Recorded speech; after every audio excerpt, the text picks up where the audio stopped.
महत्त्वाची बातमी, पोलिसांना 8 तासांची ड्युटी देण्याचा प्रयत्न असेल असं गृहमंत्री देवेंद्र फडणवीसांचं म्हणणं आहे। अंमली पदार्थ प्रकरणामध्ये पोलीस आढळल्यास पोलिसांना त्वरित निलंबित केले अशी देखील माहिती गृहमंत्री फडणवीसांनी सभागृहात दिली। भविष्यात सायबर गुन्हे आणखी होणार असल्याचं फडणवीसांचं म्हणणं आहे।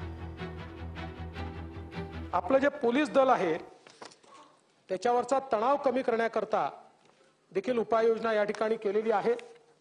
वेगवेगळ्या प्रकारे आपला प्रयत्न आहे की पोलिसांना 8 तासाची ड्युटी द्यावी आणि बऱ्याच ठिकाणी आता आपण ते सुरू केलेलं आहे।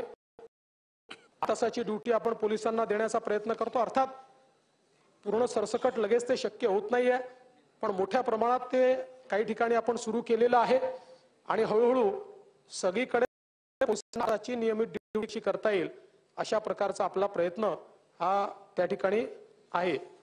हे सरकार आल्यापासून बघितलं तर 24,000 लोकांवर ड्रग्सची कारवाई आम्ही या ठिकाणी केली आहे।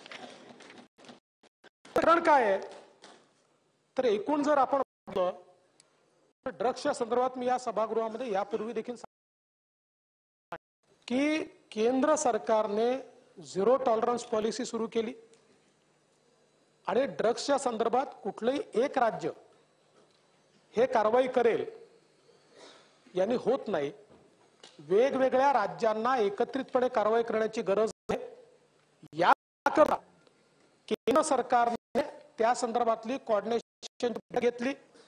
आता राज्य एकमेकाला त्या ठिकाणी आपली इन्फॉर्मेशन जी आहे ती इन्फॉर्मेशन शेअर करताय आणि म्हणून मोठ्या प्रमाणात ड्रग्सवर कारवाई ही या ठिकाणी चाललेली आहे।